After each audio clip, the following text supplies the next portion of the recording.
Falando agora sobre o Canip 11, que é o fundo Kinea para investidor qualificado, que é o fundo da Kinea com os CRIs, fundo de papel, vinculados ao IPCA. Eles têm basicamente o Canip e o KNCR, que é o outro fundo que eu vou trazer para vocês também, que é vinculado ao CDI.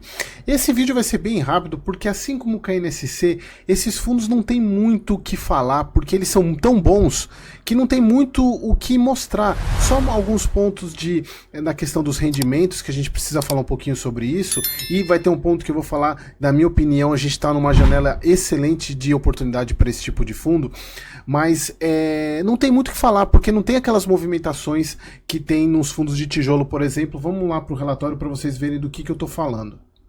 Então aqui falando do nosso querido Canip, relatório de novembro. Ele é um fundo gigantesco, né? Ele é o maior fundo da bolsa em termos de patrimônio líquido, 7,84 bi. O HGLG que está chegando próximo dele, né? Embora o KNCR, que seja o outro fundo da Kinea de papel, seja o segundo colocado. Tem 74 mil cotistas. Obviamente, ele tem uma quantidade menor de cotistas do que a média dos outros fundos, exatamente porque ele é um fundo para investidor qualificado. Somente para lembrar para vocês, como eu vou fazer um acompanhamento mensal desse fundo, só para lembrar para vocês o que é o investidor qualificado. Investidor qualificado é aquele investidor que possui ou uma certificação no mercado financeiro ou mais de 1 milhão em patrimônio investido. Você não considera carro, prédio, apartamento, bens. Você considera patrimônio investido em investimentos acima de 1 milhão de reais. E por que isso? Porque esses investimentos para investidor qualificado, em tese, eles exigem um pouco mais do investidor, um pouco mais de conhecimento, porque em tese seriam investimentos um pouco mais arriscados. Embora o Canip, na minha visão, não teria necessidade nenhuma de ser para investidor qualificado. Mas ele e não temos muito que bater nessa tecla. Então, para quem é investidor qualificado, eu não vejo sentido nenhum de não ter esse fundo na carteira. Então, só para a gente, voltando aqui para a gente pegar, ele tá com, assim, aqui a gente já começa a mostrar a janela de oportunidade que ele tá. Ele tá com o P sobre VP bem abaixo, a cota 97 patrimonial e ele negociado a 91, e se eu não me engano ele também fechou nisso na semana passada, essa semana 91 também, ele não está saindo muito desse 91, o que mostra que obviamente isso tem muito a ver com a questão do rendimento que caiu, exatamente por ser inflação, a inflação caiu, isso traz, eu já vou trazer um ponto sobre isso também. Então, para mim é uma janela uma janela extremamente interessante. Pagou 70 centavos por cota, exatamente por causa... Eu já vou falar sobre esse ponto para vocês aqui. Tem uma liquidez extremamente alta, obviamente por causa da questão, embora sejam poucos cotistas, mas esses cotistas movimentam muito desse fundo, então a liquidez é muito grande. Então aqui mostrando que o Canip ele tem 101,6 de ativos alvo, lembrando que ele passa de 100% exatamente porque ele tem um pouco de alavancagem. A carteira dele está em 7,74% de retorno, que é bem legal também. Então ele pagou 70 centavos por cota e tem um retorno de 74% do DI, o que é abaixo do 100% do DI, que seria menos que a renda fixa, mas obviamente pelo fato de ser inflação.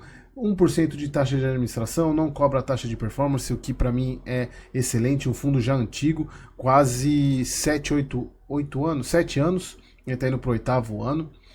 Aqui ele fala principalmente, isso estava, acho que não me engano, é muito parecido com o texto do KNSC para a parte da carteira do KNSC vinculado ao IPCA.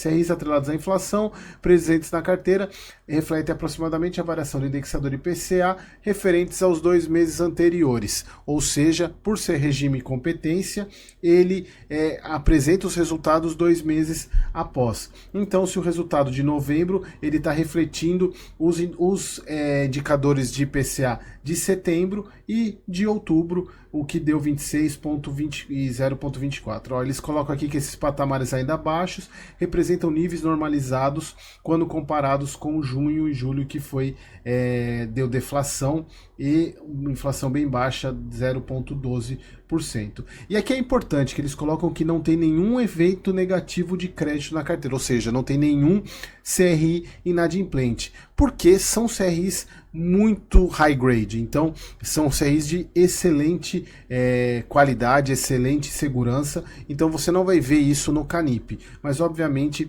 a questão do rendimento é por causa do IPCA, não tem muito o que fugir. Aqui a parte de compromissadas, 7,2%, também tranquilo. Aqui a parte de composição da carteira, obviamente 98% é IPCA. Aqui a questão do, que mostra mais um resumo lá do que foi mostrado lá em cima. Aqui a alocação dele, 32, CRIs 32% escritório, shopping 30%, logístico 20%, residencial 11%. Aqui que eu quero gastar um tempinho com vocês. Assim como eu mostrei no KNSC, a gente vê aqui em laranja a cota mercado, em azul a cota patrimonial. A gente veio aqui lá em 17, 18, 19, naquele período pré-pandemia, com a cota muito acima. Chegou, olha que absurdo, chegou um momento aqui de a gente estar, essa diferença aqui da cota sendo negociada a 100 e pouquinho e a cota patrimonial a 111 e a cota no mercado sendo quase 125. Então o preço VP de mais de 1,20. Obviamente quem pegou aqui, assim como eu falei lá no caso do IRDM, não vai ter o retorno por um bom tempo. Então a gente viveu esse momento depois da própria pandemia. A gente ainda continuou com a taxa até julho de 2022. Inclusive foi quando eu entrei pesado na carteira do Canip, foi por aqui. E a gente ainda tá com essa boquinha aqui aberta, que para mim é uma grande janela de oportunidade. Aí eu preciso falar um ponto para vocês. Pessoal, é o seguinte, obviamente, grande parte dos investidores, por isso que, assim, se vocês tirarem isso dos vídeos que eu trago para vocês, inclusive os meus alunos, eles já sabem disso, eles aprendem isso na mentoria, mas grande parte dos investidores investem por causa do dividend yield. Então, se o dividend yield cai, se o pagamento mensal cai, eles não querem entender o porquê e saem dos fundos imobiliários. E quando a gente fala de fundo de papel, por mais que o Canip e o KNCR sejam fundos bem antigos, a parte de mercado só tomou gosto por fundo de papel a partir de 2021, mais ou menos, que a gente estava com inflação baixa, taxa Selic baixa, e esses fundos de papel, principalmente os high yield, pagando muito acima de 1%, 1,5%. O que não é a realidade de um fundo de papel. Fundo de papel é mais ou menos, assim, chutando alto, 1% ao mês de pagamento, porque a realidade é taxa Selic por volta dos um pouco menos 8% ao ano, que é o que se pretende chegar em 2026, 8,5%, e a inflação no máximo a 5% ao ano. E nesses valores, esses fundos aqui vão trazer um retorno de aproximadamente 1%. Então, essa realidade que grande parte dos investidores, e aí se a gente vai ver o crescimento do número de investidores de 2021 para cá, foi vertiginoso. Eu não sei qual vídeo que eu mostrei, acho que foi no vídeo do MXRF, mas da emissão. Se vocês pegarem no vídeo da emissão, eu vou até deixar aqui nos cards, que esse vídeo aqui no começo eu falo sobre a evolução do quantidade de cotistas. A quantidade de cotistas nos últimos 2 anos, ela cresceu vertiginosamente. E os fundos de papel, eles estão nesse crescimento também, porque muitos investidores acharam que o rendimento de 1,5% ao mês era perene, e não era. Pessoal, isso daí estava muito claro para quem era investidor mesmo, já sabia que isso em uma hora ia acontecer. Então, por isso que agora voltando aqui, por isso que eu acredito que a gente está numa janela muito importante para alguns fundos de papel, exatamente porque o mercado ele vai amadurecer, e amadurecendo os investidores vão entender que o rendimento padrão de um fundo de papel não é aquele de 1,5%. E aí quando eles entenderem isso, vão voltar para esses fundos. E aí pode ser tarde para quem está investindo. Por isso que eu ainda acho que a gente está numa janela excepcional para investimento nesses fundos aqui. Quando eu for fazer do KNCR também, vocês vão ver basicamente sobre isso.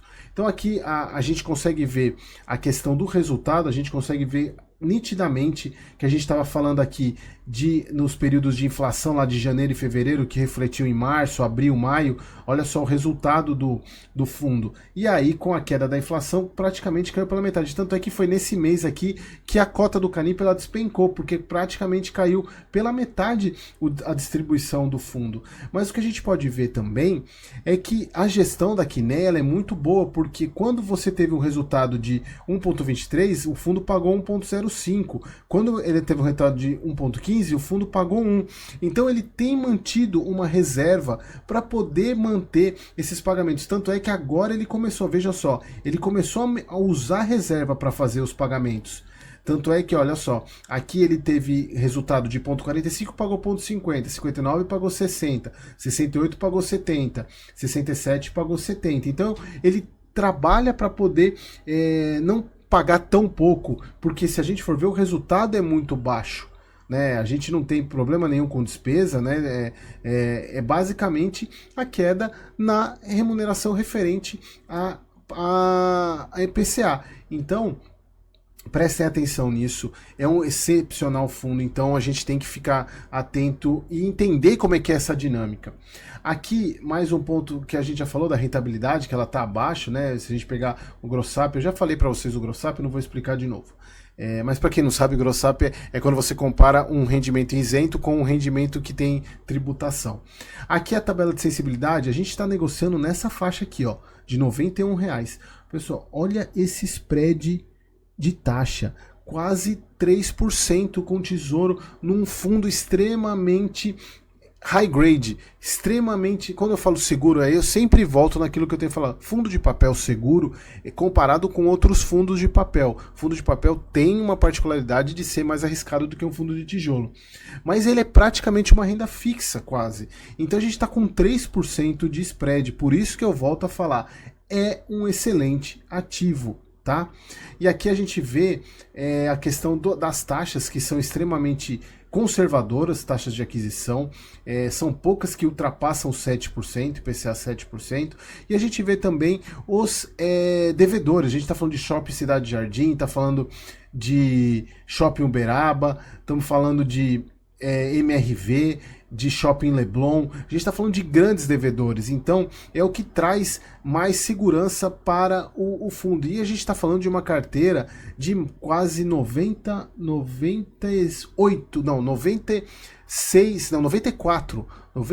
CRIs, é muita coisa. Então a gente tem uma diversificação muito grande, a gente não tem nenhum, pegar aqui a porcentagem da carteira, o maior presença que é o do JHSF é 4,5% da carteira, o que é bem a questão da exposição não tem tanto risco assim. Aqui acompanhamento da carteira, o CRI Portfólio de Edifícios Corporativos, em complemento a realizada em dezembro de 22, foi realizada uma AGT para aprovar os fluxos de financeiro do CRI, criação de um fundo de reserva adicional no volume de 3,5 milhões. É mais para trazer segurança mesmo para os cotistas. Então vejam, não tem movimentação.